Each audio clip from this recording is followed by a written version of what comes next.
what about if I want to save for my child's future educational needs? Where is a good place to save? I refer to these three pots, as I mentioned earlier, the short, medium, long term. And if you have 3 years or more, it isn't really suitable to put that money into any of the main institutions that we may think of, like the banks, post office, or credit union.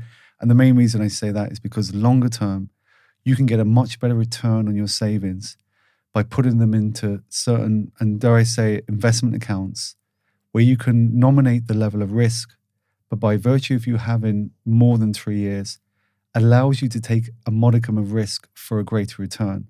Personally, I always look to achieve about 5 to 6% a year on my savings in those types of accounts amongst the breadth of the insurance providers out there. And it's important that you have the choice of different providers and not be restricted to just one, which is one of the issues that we have with the Irish banks. Typically, our favorite institution at the moment in Alpha Wealth is Zurich. They offer the best of the savings accounts with the best rate of interest, which is on the lowest fees possible. And fees are a big aspect to making money, because if you're paying a lot of money in fees, then obviously that's one of the big eroders of the return that you can achieve. And for all people out there, what I'd say to you is make sure that you're getting all of the money you put into these accounts invested. Something called your allocation. It's really important to make sure it's at 100%. And it's an easy thing to check as well.